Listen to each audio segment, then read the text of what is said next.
नमस्कार बच्चों, मैं अर्चना राजकीय वरिष्ठ उपाध्याय संस्कृत विद्यालय हातोज में प्राध्यापक विज्ञान के पद पर कार्यरत हूँ। आज हम कक्षा 11 में सामान्य विज्ञान विषय में अध्याय 6 जिसके अंतर्गत प्रकाश एवं तरंगों की प्रकृति के अंतर्गत हम अध्ययन करेंगे अप्रगामी तरंगों की गणितीय व्याख्या। अप्रगामी तरंगें क्या हैं?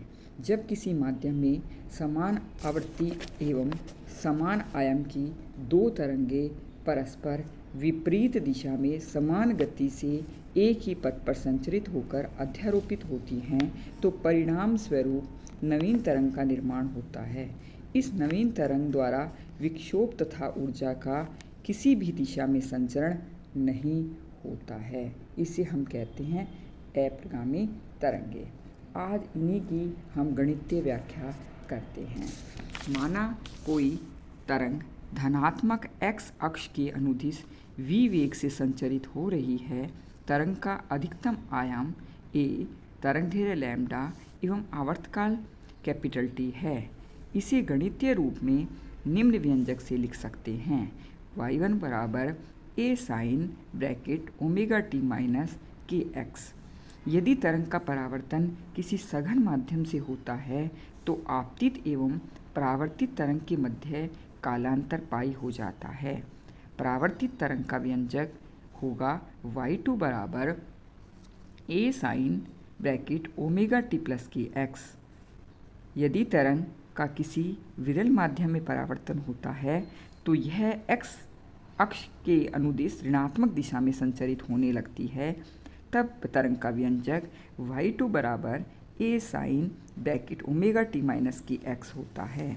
हम मानते हैं परावर्तन के ऊर्जा हानि नगण्य होती है, अतः माध्यम की परिसीमा पर समान आयाम की तरंगें परावर्तित होती हैं, जिसके लिए अध्यारोपण के सिद्धांत के अनुसार y बराबर y1 प्लस y2 होगा। यहाँ पर हम y का मान लिख देंगे तो y दोनों y1 y2 का मान लिखने पर a sine bracket omega t minus K X plus a sine omega t plus K X. ये इसको हल करते हैं। हल करने पर इसको मैथ्स के अनुसार हल किया जाएगा तो काफ़ी लंबा होगा, इसलिए हमें शॉर्ट में हम इसको पढ़ेंगे। तो यहाँ पर हल करने के बाद पूरा आएगा y बराबर r कोस ओमेगा t, जहाँ r का मान -2 एक साइन के एक्स है। अब हम परिणामी आयाम की विभिन्न परिस्थितियों में व्याख्या करते हैं। पहला है कण की स्थिति के सापेक्ष परिवर्तन।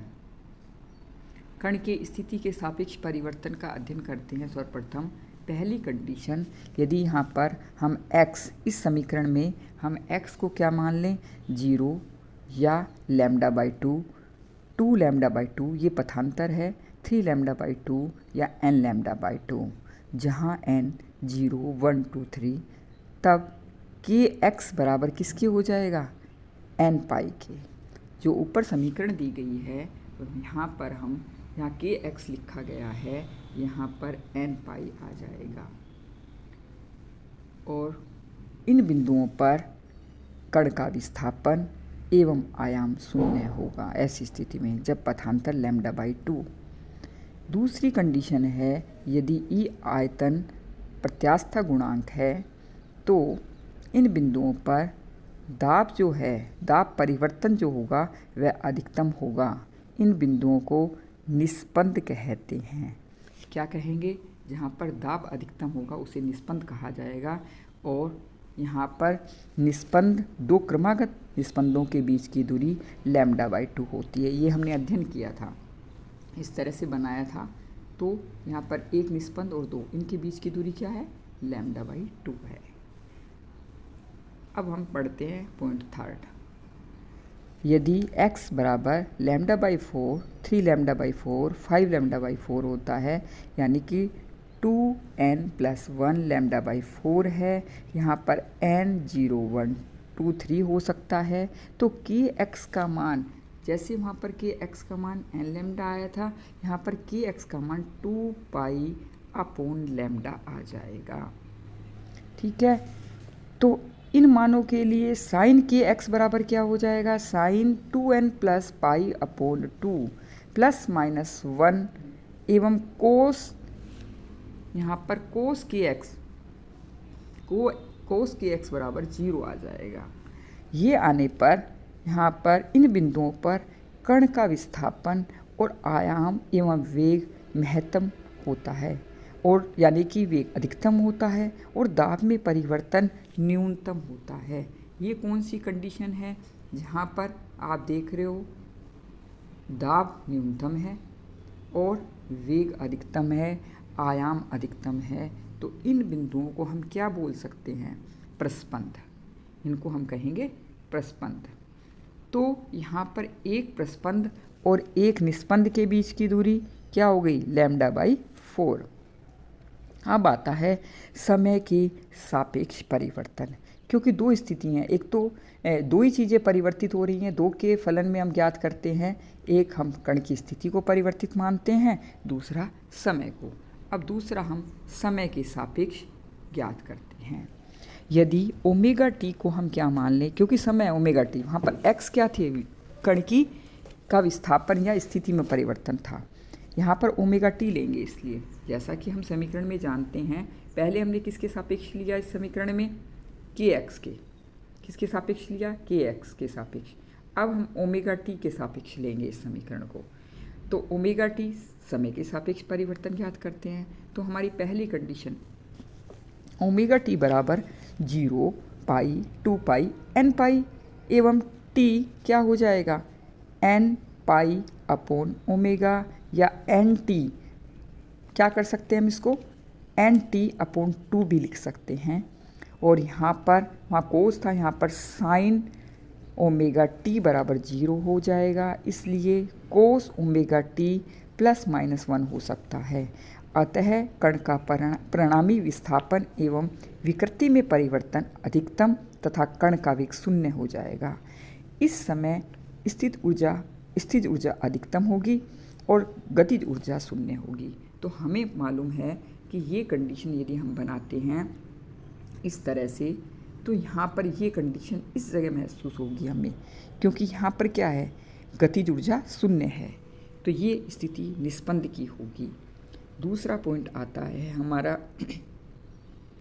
यदि ओमेगा टी